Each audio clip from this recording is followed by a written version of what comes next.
저 사내입니다. 소녀가 지아비로 모실 분은 바로 저 장터의 썩은 동아줄 같은 관상쟁이 개똥이입니다. 한양에 번화한 운종과 한복판, 비단 치맛자락을 질질 끌며 진흙탕 위에 무릎을 꿇은 여인의 외침이 가을바람을 타고 서슬퍼렇게 울려 퍼지자 왁자지껄하던 장터의 소음이 순식간에 칼로 베어낸 듯 뚝 끊겼다. 구경꾼들의 눈동자는 터질 듯 커졌고 숨죽인 침묵 속에서 땅바닥을 기어가던 개미의 발소리마저 들릴 지경이었다.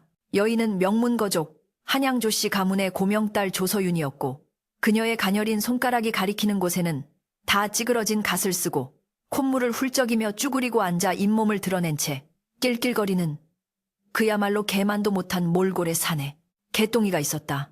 서윤의 눈빛은 마치 천길 낭떠러지 앞에 선 짐승처럼 절박하면서도 기이할 정도로 형형하게 빛나고 있었는데 이는 단순히 부친에 대한 반항심이라기보다는 차라리 자신의 운명을 걸고 도박을 감행하는 승부사의 눈빛에 가까웠다. 조서윤의 부친이자 예조 참판을 지내는 조대감의 얼굴은 붉다 못해 검푸르게 변해갔고 턱수염은 격분으로 인해 사시나무 떨듯 격렬하게 흔들리고 있었다. 그는 믿을 수 없다는 듯 뒷목을 잡으며 휘청거렸으나 서윤은 아랑곳하지 않고 다시금 목소리를 높여 천륜을 끊어내는 선언을 이어갔다. 아버님께서 억지로 맺어주시려는 최부자와의 혼인은 죽어도 할 수 없습니다. 칠순이 다 된 노인의 10번째 첩실로 들어가 비단 금침 위에서 말라 죽느니 차라리 저 거리의 시정잡배와 흙바닥에서 뒹굴며 웃다가 죽겠습니다. 그녀의 목소리에는 서리빨 같은 한이 서려 있었고 이는 구경꾼들의 가슴마저 서늘하게 만들었다. 조대감은 분기탱천하여 하인들에게 몽둥이질을 명하려 했으나 양반의 체면과 수많은 눈초리 때문에 차마 입을 떼지 못하고 그저 가슴을 쥐어뜯으며 나가거라. 당장 내 눈앞에서 사라져라. 너는 더 이상 내 딸이 아니다라고 고래고래 소리를 지를 뿐이었다. 그 시각 서윤이 지목한 사내 개똥이는 상황 파악이 전혀 안 된 듯 멍한 눈으로 콧구멍을 후비며 주변을 두리번거리고 있었는데 그 모습은 가관이었다. 누더기 옷 사이로는 며칠을 씻지 않았는지 거무튀튀한 때가 낀 살갗이 보였고 입 주변에는 말라비틀어진 밥풀과 탁주 자국이 어지러이 묻어있어 보는 이로 하여금 절로 눈살을 찌푸리게 만들었다. 그는 자신에게 쏟아지는 시선이 부담스러운지 엉덩이를 긁적이며 해해아 씨가 더위를 드셨나. 내 관상을 보아하니 오늘 일진이 사나운 건 난데 왜 엄한 아씨가 광증을 부리시오. 라며 횡설수설을 늘어놓았다. 그러나 서유는 그 비루한 행색 뒤에 숨겨진 찰나의 눈빛, 아주 잠깐 스쳐 지나갔던 그 서늘하고도 깊은 심연 같은 눈빛을 보았기에 물러설 수 없었다. 그것은 미치광이의 눈이 아니었다. 그것은 먹이를 노리는 맹수, 혹은 세상을 비웃는 은자의 눈이었다. 사실 서윤이 이런 극단적인 선택을 하게 된 데에는 피할 수 없는 사정이 있었으니 탐욕스러운 조대감이 자신의 정치적 입지를 다지기 위해 딸을 재물이 많은 늙은 거상최 부자에게 팔아넘기려 했기 때문이었다. 최 부자는 이미 9명의 처첩을 거느리고 있었고 그중 셋은 의문의 병으로 죽어나갔다는 흉흉한 소문이 도는 자였다.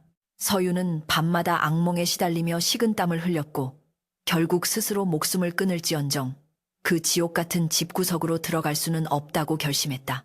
그러던 중 며칠 전 장터에서 우연히 마주친 개똥이가 툭 던진 한마디. 꽃이 똥밭에 피면 똥꽃이 되고 거름밭에 피면 귀한 약재가 되는 법이지. 라는 말이 그녀의 뇌리에 벼락처럼 꽂혔던 것이다. 그 말은 미치광이의 헛소리가 아니라 벼랑 끝에 몰린 그녀에게 던지는 기이한 구원의 동아줄처럼 느껴졌다. 조대감의 호통과 함께 대문 밖으로 내쳐진 서윤의 곁에는 작은 보따리 하나만이 덩그러니 놓여 있었고 굳게 닫힌 대문 너머로 들려오는 어머니의 통곡 소리가 그녀의 발목을 잡는 듯했다. 그러나 서윤은 입술을 깨물어 피를 내며 뒤를 돌아보지 않았다. 이제 그녀에게 남은 것은 비단 옷도 양반의 신분도 아닌 오직 저 더러운 개똥이뿐이었다. 서윤은 흙투성이가 된 치마를 추어 올리며 개똥이에게 다가갔다. 개똥이는 여전히 멍청한 표정으로 쭈그리고 앉아 있었지만 서윤이 다가오자 슬그머니 엉덩이를 뒤로 빼며 아이고 아씨, 진짜로 오시면 어떡하오. 내 집엔 쌀 한 톨 쥐새끼 한 마리도 얼씬 안 하는데 라고 툴툴거렸다. 서윤은 그의 눈을 똑바로 응시하며 단호하게 말했다. 상관없습니다. 굶어 죽든 얼어 죽든 그것은 내 선택이니 당신은 그저 앞장이나 서십시오. 개똥이의 거처로 가는 길은 멀고도 험했으며 해가 서산으로 넘어가며 검붉은 노을이 깔리자 스산한 바람이 불어와 서윤의 얇은 저고리를 파고들었다. 도성 외곽 무너져가는 성벽 아래 다 쓰러져가는 초가집 하나가 흉물처럼 서 있었는데 지붕의 돛짚은 썩어서 검게 변해 있었고 벽에는 구멍이 숭숭 뚫려 있어 바람이 제 집 드나들 듯했다. 이것이 바로 개똥이의 집이었다. 서윤은 난생 처음 마주하는 비참한 현실 앞에서 다리에 힘이 풀릴 뻔했으나 억지로 정신을 부여잡고 삐걱거리는 문을 열고 들어갔다. 방 안에서는 퀴퀴한 곰팡이 냄새와 오래된 술 냄새가 진동을 하여 숨을 쉬기조차 힘들 정도였지만 그녀는 아무런 불평 없이 방 한 구석에 자리를 잡고 앉았다. 이것이 그녀가 선택한 자유의 대가였다. 어둠이 짙게 깔리고 희미한 달빛만이 문틈으로 새어들어와 방 안을 비추고 있었다. 개똥이는 방구석에 굴러다니던 낡은 호롱불에 심지를 돋우고는 말없이 서윤을 빤히 쳐다보았다. 낮에 장터에서 보았던 그 흐리멍덩하고 나사빠진 눈빛은 온데간데 없었고 대신 그 자리에는 차갑게 가라앉은 마치 심해의 물살처럼 고요하면서도 위압적인 눈동자가 번뜩이고 있었다. 서윤은 등골을 타고 오르는 오싹함에 저도 모르게 마른 침을 삼켰다. 개똥이는 짐승처럼 낮은 목소리로 으르렁거리지도 않았고 그렇다고 양반처럼 점잖게 타이르지도 않았다. 그저 지극히 건조하고 사무적인 말투로 그러나 뼈가 시릴 정도로 냉정하게 입을 열었다. 양반 댁 귀한 아기씨께서 번지수를 잘못 찾아도 한참 잘못 찾았소. 이곳은 사람 사는 집이 아니라 산송장이 숨을 죽이고 때를 기다리는 무덤이요. 서윤은 심장이 쿵쾅거리는 소리가 귓가에 들릴 정도로 긴장했으나 짐짓 태연한 척하며 떨리는 목소리를 감추고 대답했다. 무덤이라 한들 사람을 잡아먹는 귀신 소굴인 최부자의 집보다야 낫지 않겠습니까? 나는 이미 죽은 목숨이나 다름없으니 이 무덤에서 다시 태어날 것입니다. 그녀의 대답을 들은 개똥이 아니 정체를 숨긴 사내의 입가에 비릿한 미소가 스치듯 지나갔다. 그는 호롱불 곁으로 다가가 붓을 들고 낡은 종이 위에 무언가를 적어 내려가기 시작했는데 그 필치는 장터의 무식한 관상쟁이가 쓸 법한 것이 아니라 오랜 수련을 거친 선비의 힘, 있고 유려한 필체였다. 서윤은 그 모습을 훔쳐보며 자신이 짐작했던 것보다 훨씬 더 위험하고 거대한 비밀의 소용돌이 속으로 발을 들여놓았음을 직감했다. 밤은 깊어가고 밖에서는 부엉이가 처량하게 울어대는데 좁은 방 안에는 숨막히는 정적만이 감돌았다. 개똥이는 서윤에게 이불조차 내어주지 않은 채 벽을 보고 돌아누웠고 서윤은 차가운 냉바닥에 웅크리고 앉아 자신의 어깨를 감싸 안았다. 배고픔과 추위, 그리고 알 수 없는 미래에 대한 두려움이 밀려왔지만 동시에 묘한 안도감이 드는 것은 아이러니였다. 적어도 이곳에는 탐욕스러운 아버지도 음흉한 최부자도 없었다. 다만 정체를 알 수 없는 낮에는 미치광이요. 밤에는 학자인 기이한 사내만이 있을 뿐이었다. 서윤은 잠이 오지 않는 눈을 비비며 생각했다. 저 사내는 대체 누구인가? 왜 저런 탁월한 기운을 숨기고 시궁창 같은 곳에서 미치광이 행세를 하는 것인가? 그녀의 머릿속은 꼬리에 꼬리를 무는 의문들로 가득 찼고 그렇게 그녀의 파란만장한 신혼 첫날 밤은 깊어만 갔다. 새벽녘 선잠이 든 서윤의 귓가에 사내의 잠꼬대 같은 그러나 너무나도 또렷한 중얼거림이 들려왔다. 용의 목을 베려면 뱀의 뱃속에서 기다려야 하는 법. 서윤은 화들짝 놀라 눈을 떴지만 사내는 이미 코를 골며 다시금 깊은 잠에 빠져 있었다. 서윤은 창호지 문 너머로 밝아오는 푸르스름한 새벽빛을 바라보며 주먹을 꽉 쥐었다. 자신이 선택한 이 길이 꽃길이 될지 가시밭길이 될지는 알 수 없었으나 적어도 남의 손에 의해 끌려가는 삶은 아닐 것이라는 확신이 들었다. 이제부터 그녀는 양반집 교수 조서윤이 아니라 미치광이 관상쟁이 개똥이의 아내로서 진흙탕 속에서 피어날 연꽃을 꿈꾸며 살아가야 했다. 그리고 그녀는 본능적으로 느꼈다. 곁에 누운 이 사내야말로 자신을 진흙탕에서 건져 올려줄, 아니 함께 세상을 뒤집어 엎을 유일한 동반자가 될 것임을. 이녀나 빨래 방망이 소리가 어찌 이리 맥이 없느냐. 양반댁에서 붓이나 잡던 손이라 그런지 물 먹은 손바지 하나 제대로 짜지를 못하는구나. 동네 안악들의 비아냥거리는 소리가 냇가에 울려 퍼졌지만 서윤은 대꾸조차 하지 않고 묵묵히 얼음장 같은 계곡물에 붉게 부르튼 손을 담갔다. 손끝이 찢어질 듯 아려오고 손목은 끊어질 듯 시큰거렸으나 그녀는 이를 악물고 방망이질을 멈추지 않았다. 한때는 비단 치마에 흙이 묻을까 노심초사하던 그녀였지만 이제는 무명 치마를 무릎까지 걷어붙이고 촌부들과 섞여 남의 집 빨래를 해주는 처지가 되었다. 차가운 물살이 손등을 핥히고 지나갈 때마다 서윤은 지난날의 자신을 그 유약하고 세상 물정 모르던 조서윤을 물에 흘려보냈다. 그녀의 하얀 손은 어느새 거칠어지고 마디가 굵어졌지만 그 투박함이야말로 그녀가 이 진흙탕 같은 현실에 뿌리를 내리고 있다는 증거였다. 동네 안악들은 서윤을 개똥이네라 부르며 힐끔거렸다. 개똥이 같은 천하의 한량에게 시집간 미친 양반 딸이라며 손가락질을 해대면서도 한편으로는 그녀가 짓는 묘한 기품에 눌려 함부로 대하지는 못했다. 서윤은 그들의 이중적인 시선을 등 뒤로 느끼며 젖은 빨래를 광주리에 담아 머리에 이었다. 물먹은 빨래의 무게가 정수리를 짓눌러 목이 꺾일 것 같았지만 그녀는 허리를 꼿꼿이 펴고 걸음을 옮겼다. 그녀가 향하는 곳은 저잣거리 어귀의 주막이었다. 챗바느질과 빨래 품팔이로 번 엽전 몇 덤을 챙겨 오늘도 술독에 빠져 있을 지아비를 데리러 가는 길이었다. 남들이 보면 미쳤다고 할 노릇이었지만 서윤에게는 이것이 하루 일과 중 가장 중요한 일이었다. 장터는 여느 때와 다름없이 시끌벅적했다.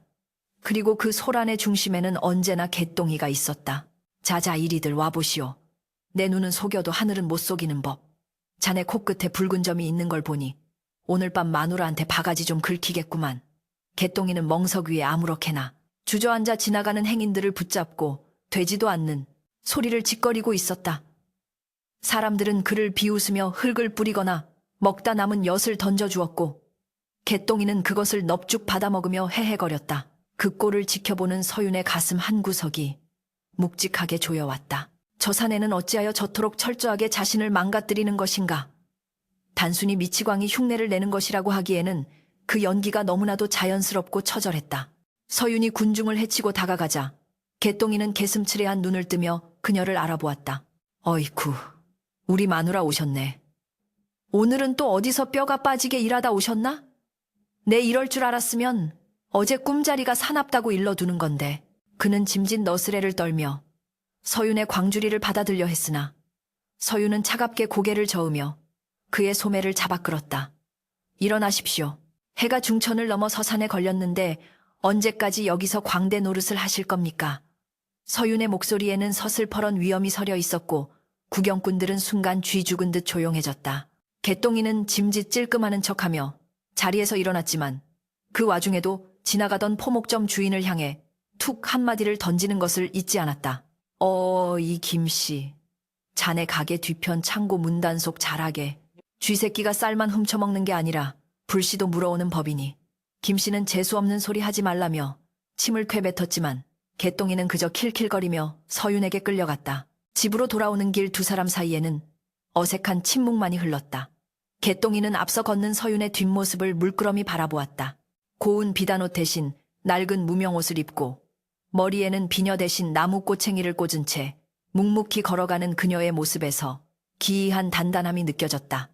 며칠 전까지만 해도 온실 속의 화초처럼 여리디 어린 여인이었건만 거친 비바람을 맞으며 시들어 죽기는커녕 오히려 억센 들풀처럼 생명력을 틔우고 있었다. 개똥이는 품속에 숨겨둔 낡은 책자를 만지작거렸다. 자신의 정체를 들키지 않기 위해 철저히 바보 행세를 해왔지만 이 여인 앞에서는 자꾸만 가면이 벗겨질 것 같은 위기감을 느꼈다. 그녀는 겉모습이 아닌 본질을 꿰뚫어보는 눈을 가지고 있었기 때문이었다. 그날 밤 서윤은 호롱불 아래서 붓바느질감을 펼쳐들었다. 양반과 규수 시절 배웠던 수놓는 솜씨가 이제는 생계를 잇는 유일한 수단이 되었다. 한 땀 한 땀 술을 놓는 그녀의 눈가에는 피로가 가득했지만 손놀림만은 한치의 흐트러짐도 없었다. 방 한구석에서 코를 골며 자는 척하던 개똥이는 실눈을 뜨고 그녀를 지켜보았다. 바늘이 천을 뚫고 지나가는 소리만이 정적을 깨우는 밤이었다. 그러다 문득 밖에서 불이야하는 다급한 고함 소리가 들려왔다. 서윤이 깜짝 놀라 바늘을 찔리며 창문을 열어보니 저 멀리 장터 쪽 하늘이 붉게 물들고 있었다. 화재가 난 곳은 다름 아닌 낮에 개똥이가 경고했던 포목점 김씨의 가게였다.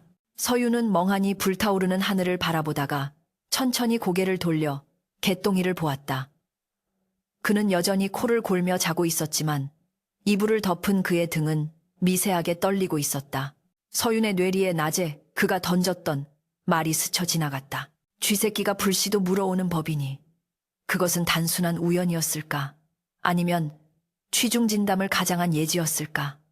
서윤은 자리에서 일어나 조심스럽게 개똥이의 머리맡으로 다가갔다. 그의 머리맡에는 항상 그가 보물단지처럼 끼고 다니는 낡은 보찜이 놓여 있었다. 평소에는 손도 대지 못하게 하던 물건이었다. 서윤은 떨리는 손으로 보찜의 매듭을 풀려다가 멈칫했다. 만약 그가 정말로 무서운 비밀을 품고 있는 사람이라면 그 비밀을 아는 순간 자신도 위험해질 수 있다는 본능적인 경고음이 울렸기 때문이었다. 하지만 호기심과 의구심은 두려움을 넘어섰다. 서윤이 막 매듭에 손을 댄 찰나 갑자기 개똥이의 굵은 손목이 그녀의 가녀린 손을 낚아챘다. 서윤이 소스라치게 놀라 숨을 들이켜자 어느새 잠에서 깬 개똥이가 서늘한 눈빛으로 그녀를 올려다보고 있었다. 그의 눈에는 조금 전까지의 멍청한 기운은 온데간데 없고 날카로운 칼날 같은 이성이 번뜩이고 있었다. 부인 호기심이 고양이를 죽인다는 서역의 속담을 들어보셨소. 알지 말아야 할 것을 알게 되면 그때는 이 썩은 동아줄조차 잡을 수 없게 될 것이요. 그의 목소리는 낮고 차분했지만 그 안에 담긴 경고는 묵직했다. 서유는 잡힌 손목이 아파왔지만 피하지 않고 그의 눈을 똑바로 응시했다. 당신은 누구십니까? 낮에는 미치광이, 밤에는 선비, 그리고 가끔은 앞날을 내다보는 예언자. 당신의 진짜 얼굴은 무엇입니까? 서윤의 당돌한 질문에 개똥이 아니 사내의 입가에 씁쓸한 미소가 번졌다. 그는 잡고 있던 서윤의 손을 천천히 놓아주며 몸을 일으켜 앉았다. 그리고는 품속에서 작은 붓과 먹물을 꺼내들었다. 내 얼굴은 중요하지 않소. 중요한 것은 세상이 보고 싶어하는 얼굴과 내가 보여줘야만 하는 얼굴이 다르다는 것이지. 그는 종이 위에 무언가를 적기 시작했다. 그것은 단순한 글자가 아니라 복잡한 암호와도 같은 괴과와 사건의 기록들이었다.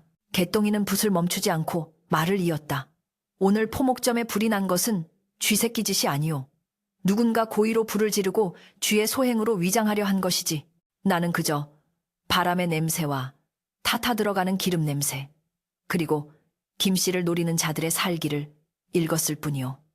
서유는 숨을 죽이고 그의 말을 경청했다. 그는 관상을 보는 것이 아니라 세상의 이치와 사람의 욕망을 읽어내는 자였다. 그의 엉터리 관상은 사실 치밀한 관찰과 분석의 결과였던 것이다. 서유는 전율을 느꼈다. 자신이 선택한 이 남자는 진흙 속에 파묻힌 보석 정도가 아니라 아직 칼집에서 나오지 않은 천하의 명검이었다. 어째서 숨기시는 겁니까? 그토록 뛰어난 재주를 가지고 어찌하여 이런 시궁창에서 멸시를 받으며 사시는 겁니까? 서윤의 물음에 사내는 붓을 내려놓고 창밖의 붉은 불길을 바라보았다. 그의 눈동자에 일렁이는 불꽃이 비쳤다.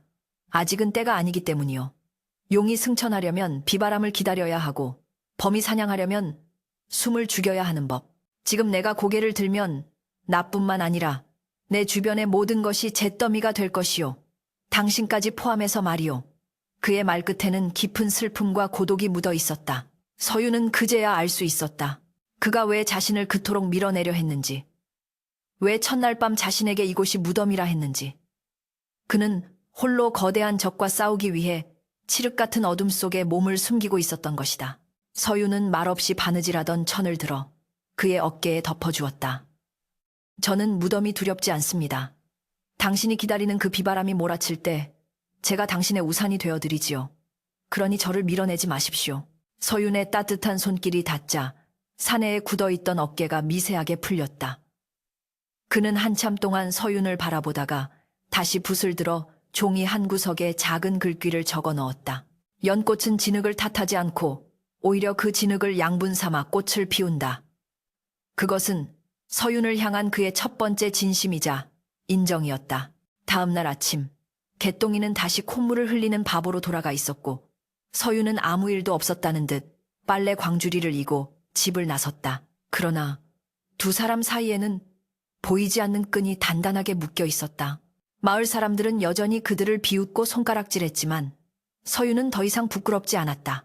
그녀의 눈에는 남편의 등 뒤에 숨겨진 거대한 날개가 보였고 개똥이의 눈에는 아내의 초라한 행색 뒤에 감춰진 강인한 뿌리가 보였기 때문이었다. 그렇게 폭풍전야의 고요 속에서 두 사람의 위태롭지만 아름다운 동거는 계속되었다.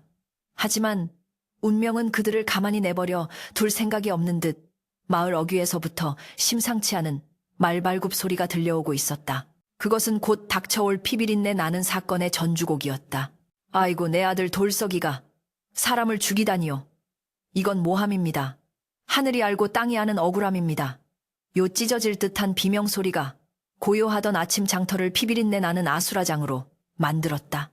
서윤이 놀라 살인문을 박차고 나가보니 평소 개똥이에게 밥을 넉넉히 퍼주던 국밥집 할멈이 포졸의 바짓가랑이를 붙잡고 바닥을 구르고 있었다. 그 옆에는 순박하기로 소문난 곰 같은 사내 돌석이 온몸이 포승줄에 묶인 채 짐승처럼 끌려가고 있었다. 돌석의 얼굴은 이미 몽둥이질을 당했는지 피투성이었고 멍하니 풀린 눈동자는 허공을 응시하며 억울함을 호소할 기력조차 잃은 듯했다.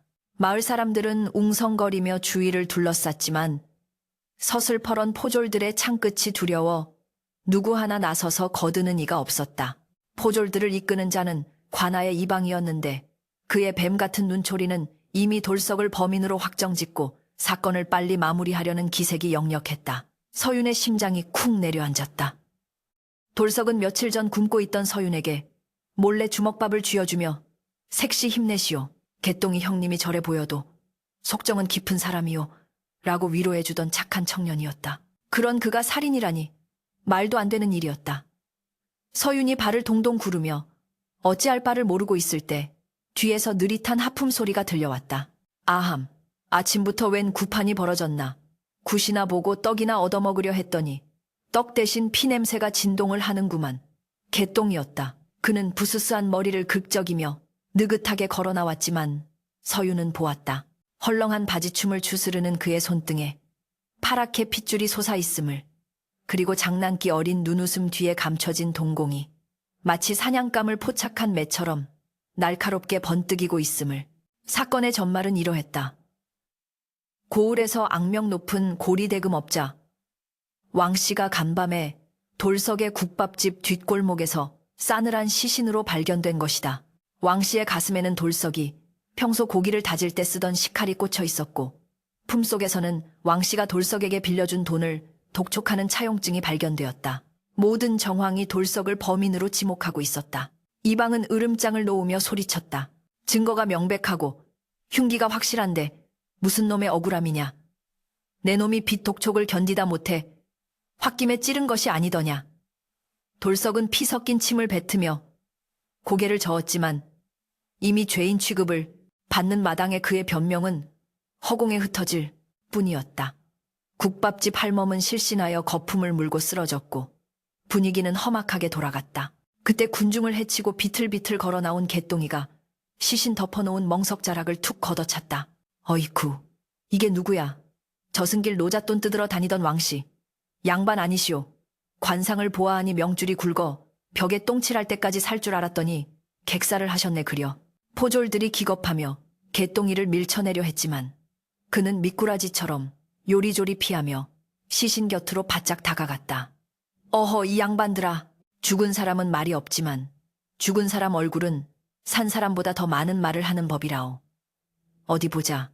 저승사자가 얼마나 급하게 데려갔는지 얼굴 좀 보자꾸나. 개똥이는 미친 척하며 왕씨의 얼굴을 뚫어져라 쳐다보더니 객챔 혀를 차며 혼잣말처럼 중얼거렸다. 이상하네. 참말로 이상해. 칼에 찔려 죽은 놈이 어찌 이리 편안한 얼굴을 하고 있나. 마치 잠자다가 꿀단지라도 껴안고 죽은 것처럼. 이방이 화를 내며 개똥이의 멱살을 잡았다. 이 미친 거렁뱅이 놈이 관아의 수사를 방해하다니 당장 끌어내라. 그러나 개똥이는 이방의 손을 뿌리치지 않고 오히려 그의 귀에 대고 은밀하게 속삭였다. 나리 시신의 시반시반을 보십시오. 멍자국이 등판이 아니라 엉덩이와 허벅지에 몰려있지 않습니까? 죽은 지 반나절이 지났는데 피가 아래로 쏠리지 않고 옆으로 퍼졌다. 이건 죽은 뒤에 누군가 시신을 옮겨 놓았다는 뜻 아니오. 이방의 눈동자가 흔들렸다. 그저 미친 소리인 줄 알았는데 개똥이의 지적은 검시관이나 알 법한 예리한 통찰이었다. 이방이 멈칫하는 사이 개똥이는 큰 소리로 떠들기 시작했다. 동네 사람들 내 말 좀 들어보소.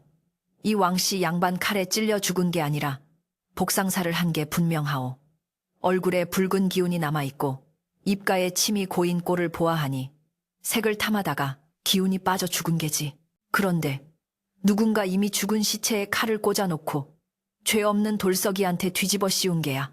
군중들이 웅성거리기 시작했다. 개똥이의 말은 황당했지만 묘하게 설득력이 있었다. 왕씨가 평소 기생집을 제 집 드나들듯 했던 호색한 힘을 모르는 이가 없었기 때문이다. 개똥이는 여기서 멈추지 않고 바닥에 떨어진 흉기인 식칼을 집어들고 요리조리 살펴보았다. 그리고 이 칼 돌석이는 왼손잡이요. 밥 먹을 때도 고기 썰 때도 왼손만 쓰는 놈인데 칼이 꽂힌 각도를 보시오. 오른쪽에서 왼쪽으로 비스듬히 꽂혔지 않소. 왼손잡이가 찌르려면 팔을 비틀어야 하는데 홧김에 찌른 놈이 그리 불편하게 찌르겠소. 개똥이는 마치 연극배우처럼 과장된 몸짓으로 흉내를 내며 모순을 지적했다. 사람들의 시선이 돌석의 손으로 향했다. 돌석은 정말로 포승줄에 묶인 왼손을 꼼지락거리고 있었다. 서유는 군중 틈에서 그 광경을 지켜보며 전율했다. 저것은 단순한 관상이 아니었다. 시신의 상태, 혈흔의 위치, 흉기의 각도까지 순식간에 파악하여 논리적으로 재구성하는 능력. 그것은 조선 최고의 검시서인 무원록 무유엔록을 통달하지 않고서는 나올 수 없는 식견이었다. 개똥이는 짐짓, 술주정을 부리는 척하면서도 가장 결정적인 증거들을 하나씩 끄집어내어 이방을 궁지로 몰아넣고 있었다. 서윤의 뇌리에 용의 목을 베려면 뱀의 뱃속에서 기다려야 한다던 그의 잠꼬대가 다시금 떠올랐다. 그는 지금 뱀의 혀를 가지고 뱀을 농락하고 있는 것이었다. 당황한 이방은 얼굴이 불그락부르락해져서 고함을 질렀다. 네, 이놈 내 놈이 범인이랑 한패거리가 아니고서야 어찌 그리 잘 아느냐. 저놈도 같이 잡아들여라. 포졸들이 개똥이에게 달려들자 개똥이는 잽싸게 국밥집 할멈 뒤로 숨으며 엄살을 피웠다. 아이고, 사람 살려 바른말 했다고 사람 잡네. 관아 나리들이 진짜 범인은 놔두고 엄한 사람만 족치려 하네. 장터의 분위기가 반전되었다. 개똥이의 말에 동요한 마을 사람들이 포졸들을 막아서기 시작했다. 말이 맞지 않소. 다시 조사하시오. 돌석이가 그럴 위인이 아니오. 민심이 들끓자 이방은 섣불리 개똥이를 잡아들일 수 없게 되었다. 자칫하다간 밀란으로 번질 수도 있는 상황이었다. 그때 멀리서 가막군들의 우렁찬 소리와 함께 고을 사또가 행차했다. 사태가 심상치 않음을 보고받고 직접 나온 것이었다. 사또는 가마에서 내려 거만한 표정으로 좌중을 둘러보았다. 무슨 소란이냐? 감히 관아의 법 집행을 방해하는 자가 누구냐? 이방이 쪼르르 달려가 사또에게 귓속말을 하자 사또의 시선이 개똥이에게 꽂혔다. 개똥이는 짐짓 겁먹은 척 몸을 움츠렸지만 고개를 숙인 그의 입가에는 서늘한 미소가 걸려 있었다. 사또가 앞으로 나서며 위험 있는 목소리로 물었다. 내 놈이 시신을 보고 요망한 혀를 놀렸다는 그 관상쟁이냐? 개똥이는 넙죽 엎드리며 대답했다. 소인은 그저 보이는 대로 지저대는 개똥이일 뿐입니다요. 하오나 사또날이 죽은 왕씨의 손톱 밑을 한번 보시지요. 비단 조각이 끼어 있습니다. 돌석이는 무명옷만 입는데 비단 조각이 왜 나왔겠습니까? 사또의 눈썹이 꿈틀했다. 그는 검시관에게 눈짓을 했고 검시관이 왕씨의 손톱 밑을 확인하고 고개를 끄덕이자 사또의 표정이 굳어졌다. 그 비단은 고을에서 꽤나 힘 좀 쓴다는 자들이 입는 고급 비단이었다. 이것은 단순한 살인사건이 아니라 권력 암투가 얽힌 사건임을 암시하는 증거였다. 사또는 이 상황이 귀찮고 위험해질 수 있음을 직감했다. 그러나 수많은 눈이 지켜보는 가운데 무시할 수도 없는 노릇이었다. 결국 사또는 헛기침을 하며 명을 내렸다. 일리가 있구나. 돌석을 하옥하되 즉결 처형은 보류하겠다. 재조사를 명하니 시신을 관하로 옮겨라. 포졸들이 물러가고 돌석은 끌려갔지만 목숨은 건진 셈이었다. 국밥집 할멈은 개똥이의 바짓가랑이를 잡고 연신 절을 해댔다. 아이고 은인입니다. 우리 아들 살려주셔서 고맙습니다. 개똥이는 쑥스러운 듯 코를 훌쩍이며 할멈을 일으켜 세웠다. 할멈 고마우면 오늘 저녁에 국밥이나 한 그릇 주시오. 고기도 듬뿍 넣어서 그는 다시금 헐렁한 바보 웃음을 지으며 사람들 사이로 사라지려 했다. 그러나 서유는 보았다. 멀어지는 사또의 가마를 바라보는 개똥이의 눈빛이 얼마나 차갑게 식어 있는지를. 그 눈빛은 단순히 살인 누명을 벗긴 것에 만족하는 눈이 아니라 이 사건 뒤에 숨어 있는 더 거대한 몸통을 겨냥하고 있는 사냥꾼의 눈이었다. 서유는 개똥이를 따라 집으로 돌아오는 길에 조용히 입을 열었다. 당신은 무원록을 섭렵하셨군요. 그리고 왕씨가 죽은 시각, 그가 머물던 곳이 기생집이 아니라 사또의 뒷배를 봐주는 객주집이라는 것도 알고 계셨지요. 개똥이의 발걸음이 뚝 멈췄다. 그는 천천히 뒤를 돌아 서윤을 응시했다. 가을바람이 두 사람 사이를 스치고 지나갔다. 부인 너무 똑똑하면 명이 짧아진다 하지 않았소. 그의 목소리에는 이제 숨길 수 없는 학자의 기품과 무인의 살기가 동시에 서려 있었다. 서윤은 물러서지 않고 다가가 그의 옷매무새를 고쳐주었다. 당신의 명이 짧아지지 않게 하려고 이러는 것입니다. 사또는 의심이 많은 자입니다. 오늘 당신의 재주를 보았으니 가만두지 않을 것입니다. 개똥이 아니. 선주는 서윤의 손길을 가만히 느끼며 한숨을 내쉬었다. 호랑이 굴에 들어왔으니 호랑이 등을 타야지 어쩌겠소. 왕씨는 사또의 비자금 장부를 관리하던 자요. 그가 죽었다는 건 그 장부가 사라졌다는 뜻이고 그 장부가 내 손에 들어온다면 이 판은 뒤집힐 것이요. 선주는 품속 깊은 곳에서 핏자국이 묻은 얇은 서책 하나를 꺼내 서윤에게 보여주었다. 그것은 왕씨의 시신을 살피는 척하며 슬쩍 빼돌린 비밀 장부였다. 서윤은 숨을 들이켰다. 이 사내는 정말로 목숨을 걸고 줄타기를 하고 있었다. 미치광이 행세는 단순한 도피가 아니라 적의 목덜미를 물기 위한 가장 완벽한 위장이었던 것이다. 이제 돌이킬 수 없습니다. 서윤의 목소리가 떨렸다. 선주는 고개를 끄덕이며 장부를 다시 품에 넣었다. 그렇소. 이제 용의 얼굴을 볼 시간이 다가오고 있소. 부인 두렵지 않소. 서윤은 고개를 저으며 그의 손을 꽉 잡았다. 진흙탕 속에서도 연꽃은 핀다 하지 않았습니까? 당신이 피우려는 꽃이 무엇이든 제가 그 뿌리가 되어드리겠습니다. 두 사람은 서로의 온기를 나누며 어둠이 내리는 거리 폭풍의 눈 한가운데로 걸어 들어갔다. 그러나 그들은 알지 못했다. 사또가 보낸 그림자가 이미 그들의 집 주위를 포위하고 있다는 사실을. 어둠 속에서 번뜩이는 칼날들이 그들을 기다리고 있었다. 네, 이놈 감히 관아의 물건을 훔치고도 목숨을 부지할 줄 알았느냐. 주리를 틀어라. 저놈의 다리 몽둥이가 으스러질 때까지 비틀어라. 칠흑 같은 어둠을 가르는 사또의 고함 소리가 형장에 메아리 쳤다. 붉은 횃불들이 일렁이며 관아마당을 대낮처럼 밝히고 있었고 그 불빛 아래 피투성이가 된 채 형틀에 묶인 개똥이의 모습이 처참하게 드러났다. 살점이 튀고 뼈가 비틀리는 고통 속에서도 개똥이는 신음 한 번 내지 않고 이를 악물고 버티고 있었다. 그의 입가에는 붉은 선혈이 주르륵 흘러내렸지만 눈빛만은 횃불보다 더 뜨겁게 타오르고 있었다. 서윤은 포졸들에게 결박당한 채 그 끔찍한 광경을 지켜보며 비명을 질렀다. 안 됩니다.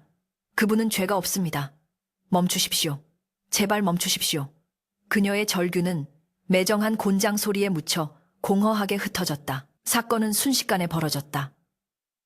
간밤에 들이닥친 자객들은 집안을 쑥대밭으로 만들고 두 사람을 관아로 끌고 왔다. 사또는 왕씨가 남긴 비밀 장부의 행방을 찾기 위해 혈안이 되어 있었고 이미 이성을 잃은 상태였다. 그는 자신의 비리가 조정에 알려질까 전전긍긍하며 오늘 밤 안으로 개똥이의 입을 열거나 영원히 닫게 할 심산이었다. 사또가 형틀 앞으로 다가가 개똥이의 턱을 거칠게 들어올렸다. 이 천한 거렁뱅이 놈아, 내 놈이 왕씨의 시신에서 빼낸 물건이 무엇인지 내가 모를 줄 알았더냐.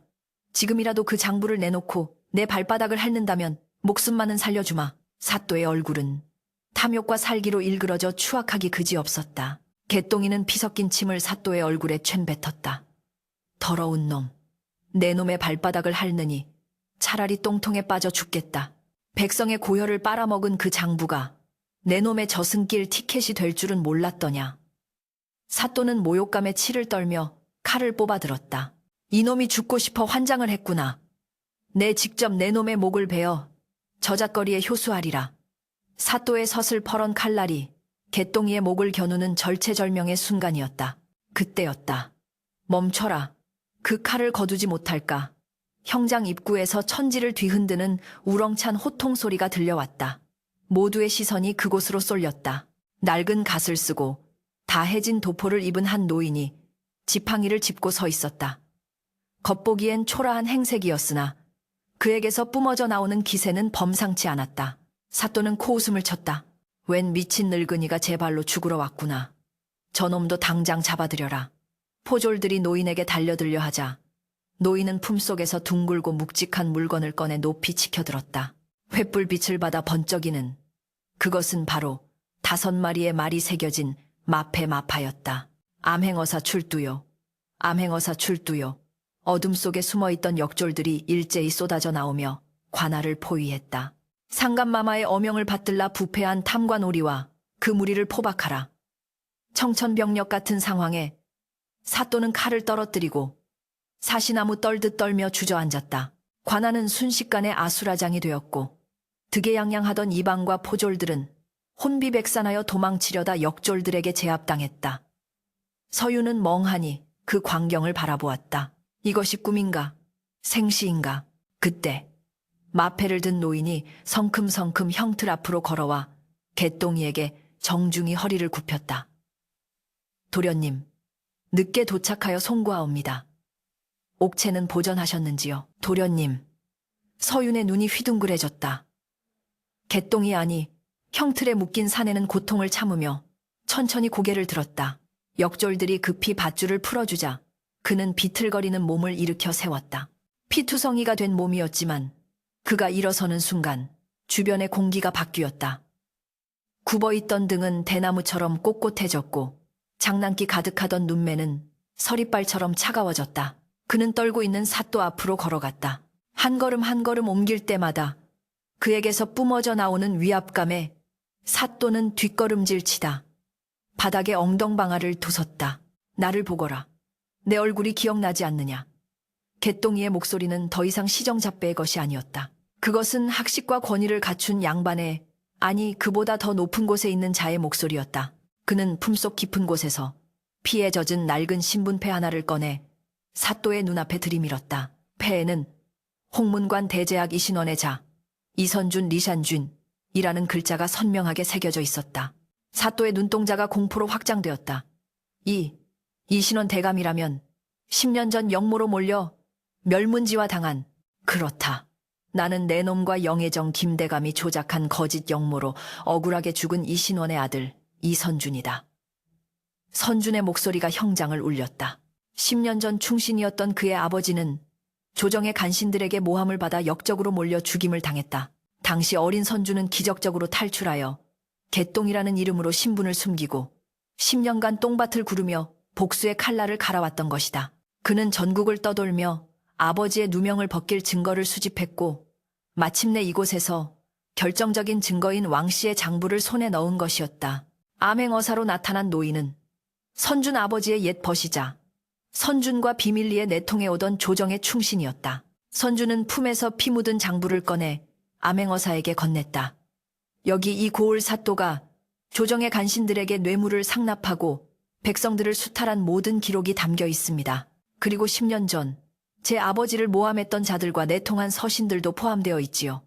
암행어사는 장부를 받아들고 떨리는 손으로 내용을 확인한 뒤 사또를 향해 호통쳤다. 내 이놈, 내 죄가 하늘을 찌르고 땅을 가르는구나. 국법에 따라 너를 파직하고 의금부로 압송하여 엄벌에 처할 것이다. 사또는 살려달라고 애원하며 선준의 바짓가랑이를 잡고 늘어졌으나 선준은 차갑게 그 손을 뿌리쳤다. 내 놈이 죽인 내 아버지와 억울하게 굶어 죽은 백성들의 피눈물을 생각한다면 내 놈에게 자비란 사치일 뿐이다. 역졸들이 사또를 포승줄로 묶어 끌고 나갔다. 관아 밖에는 소식을 듣고 몰려온 백성들이 횃불을 들고 환호성을 지르고 있었다. 만세 암행어사, 만세 개똥이, 아니 이 선준 날이 만세. 그들의 함성은 10년 묵은 체증이 내려가는 듯 시원하고도 통쾌했다. 모든 소란이 정리되고 선준은 서윤에게 다가갔다.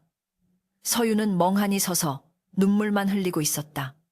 눈앞의 사내는 자신이 알던 콧물 흘리는 바보 개똥이가 아니었다. 그는 용의 얼굴을 한 너무나도 높고 먼 곳에 있는 사람이었다. 서윤이 뒷걸음질 치려 하자 선준이 다가와 그녀의 거친 손을 두 손으로 감싸 쥐었다. 그의 손은 따뜻했고 떨리고 있었다.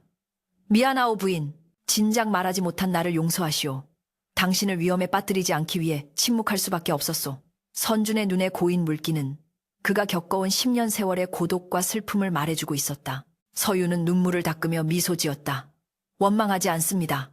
저는 당신이 누구든 상관없었습니다. 개똥이든 이선준이든 당신은 제 지아비이자 제가 선택한 사람입니다. 다만 서유는 잠시 말을 잇지 못하다가 떨리는 목소리로 물었다. 이제 당신은 원래의 자리로 돌아가시겠군요. 구름 위의 용이 되셨으니 진흙탕 속의 조강지처는 잊으시겠습니까? 그것은 서윤의 마음속에 자리 잡은 가장 큰 두려움이었다. 양반가로 복권되면 그는 다시 명문가의 여인과 혼인해야 할지도 모른다. 선주는 고개를 저으며 서윤을 품에 안았다. 피비린내와 땀냄새가 섞인 그의 품에서 서윤은 안도감을 느꼈다. 용이 구름을 타고 승천한다 한들 그 뿌리가 땅에 없다면 어찌 존재하겠소. 내 뿌리는 바로 당신이오. 내가 가장 비참하고 더러운 곳에 있을 때 나를 알아봐준 유일한 사람. 나를 사람답게 만들어준 사람.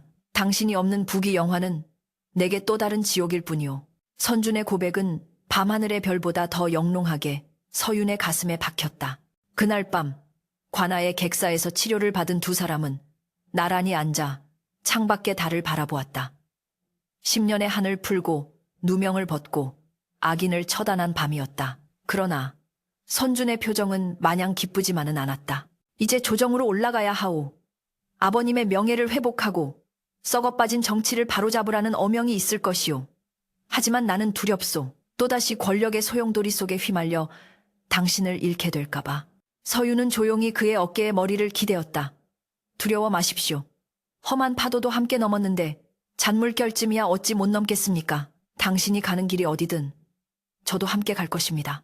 새벽닭이 울고 동이 터오자 찬란한 아침 햇살이 두 사람을 비추었다. 낡은 누더기를 벗어던지고 정갈한 도포를 입은 선준의 모습은 눈부시게 아름다웠다. 이제 그는 숨어 사는 개똥이가 아니라 세상을 향해 당당하게 고개를 든 이선준이었다.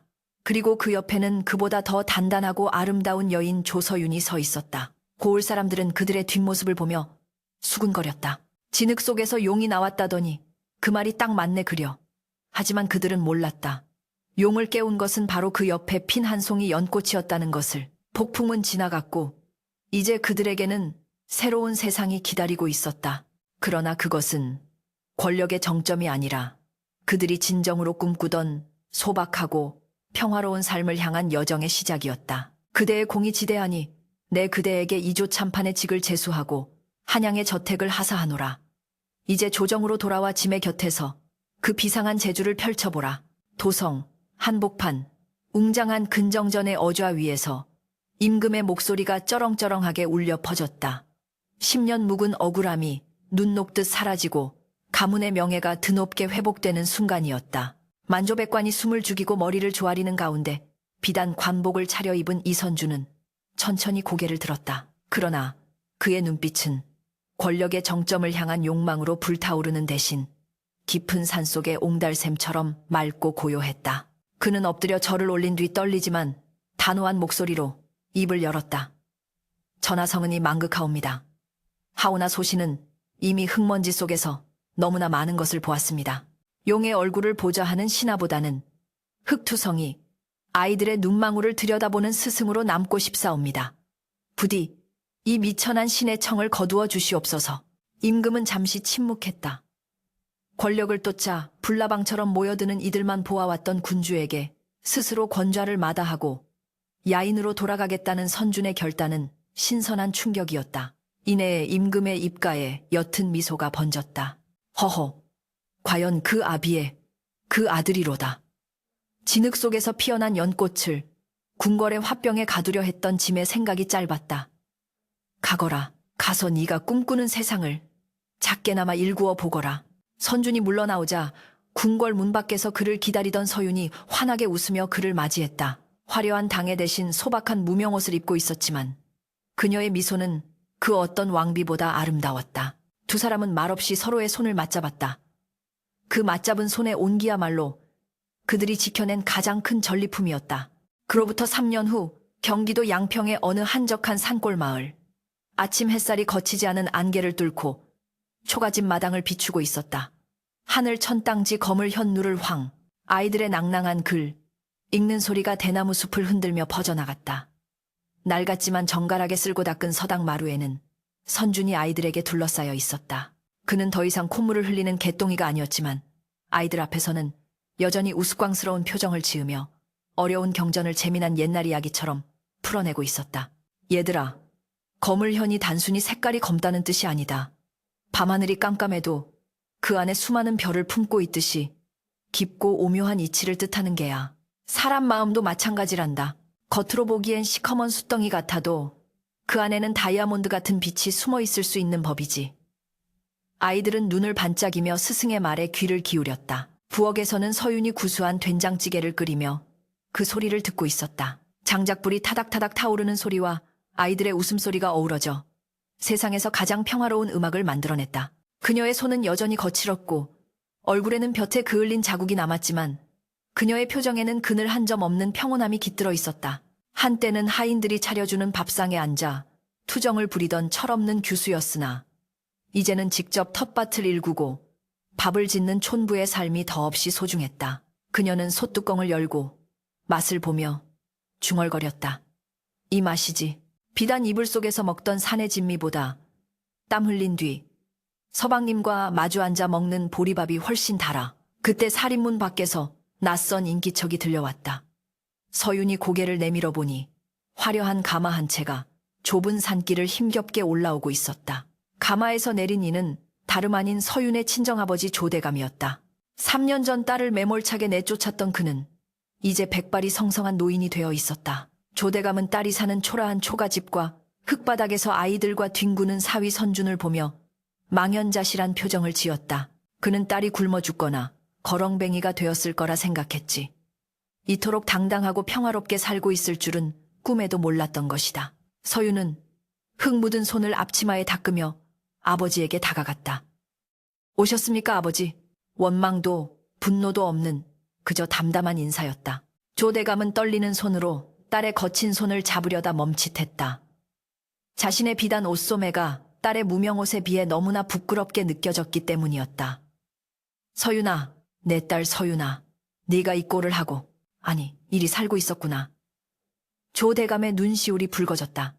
그는 조정에서 선준의 명성을 듣고 뒤늦게 후회하며 찾아온 것이었다. 자신이 개똥이라 무시했던 사위가 사실은 명문가의 자제이자 천재적인 학자였다는 사실, 그리고 자신이 탐욕에 눈이 멀어 보석 같은 딸을 진흙탕에 버렸다는 사실이 뼈저리게 후회되었다. 선준이 아이들을 돌려보내고 조용히 다가와 조 대감에게 정중히 예를 갖추었다. 장인어른 먼 길 오시느라 고생하셨습니다. 누추하지만 들어오셔서 차라도 한 잔 드시지요.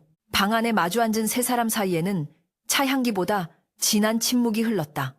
조대감은 고개를 들지 못한 채 더듬거렸다.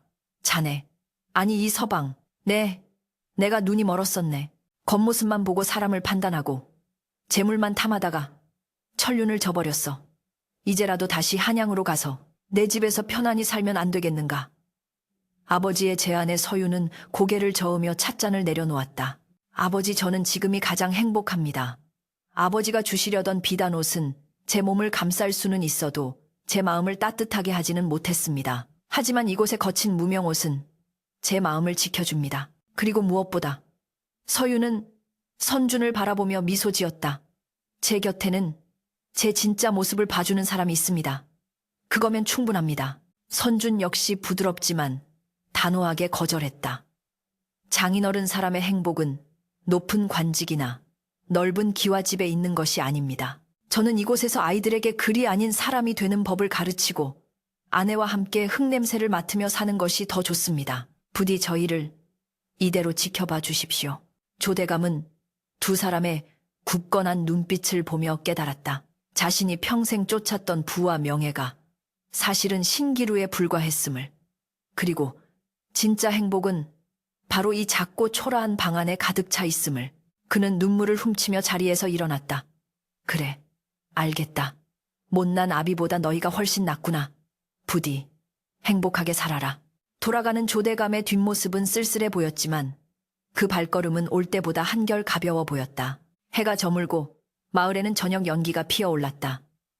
선준과 서유는 마루에 걸터 앉아 붉게 물드는 노을을 바라보았다. 가을바람이 대나무 숲을 스치며 사각거리는 소리를 냈다.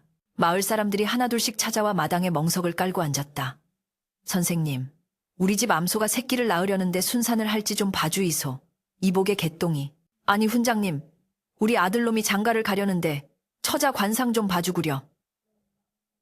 사람들은 여전히 그를 찾았지만 이제는 엉터리 점괘가 아니라 그의 지혜를 구하기 위함이었다. 선주는 웃으며 한 사람 한 사람의 이야기를 들어주었다. 그는 더 이상 신통력을 가장하지 않았다. 김서방소가 순산하려면 외양간을 따뜻하게 하고 콩죽을 쑤어 먹여야지. 관상이 무슨 소용인가. 박찬복 며느리 될 처자의 손을 보시오. 손이 거칠다는 건 부지런하다는 증거니 얼굴이 곱지 않아도 집안을 일으킬 복덩이요. 사람들이 모두 돌아가고 달빛만이 마당을 비추는 고요한 밤. 선주는 서윤의 무릎을 베고 누웠다. 서윤은 그의 머리카락을 쓸어 넘기며 물었다. 후회하지 않으십니까? 대제학의 아들로 임금의 총애를 받는 신하로 살 수 있었는데 평생 이 시골 구석에서 훈장 노릇이나 하는 것이 아깝지 않으신지요? 선주는 눈을 감고 미소를 지으며 대답했다. 천만에, 나는 지금 내 인생 최고의 관상을 보고 있소. 서윤이 의아해하며 물었다. 제 얼굴 말입니까? 주름도 늘고 볕에 탔는데 무슨. 선준이 눈을 뜨고 서윤의 눈동자를 깊이 바라보았다. 아니요. 당신의 눈 속에 비친 내 얼굴 말이요. 탐욕에 찌들지 않고 남을 속이지 않으며 사랑하는 여인 곁에서 편안하게 웃고 있는 내 얼굴. 그게 바로 내가 평생 찾아 헤매던 세상에서 가장 귀한 왕의 관상보다 더 값진 행복의 관상이요. 서윤의 눈에 눈물이 고였다. 그녀는 고개를 숙여 남편의 이마에 입을 맞추었다. 저도 그렇습니다. 똥밭에 굴러도 이승이 좋다지만 저는 당신과 함께라면 똥밭이 아니라 꽃밭입니다.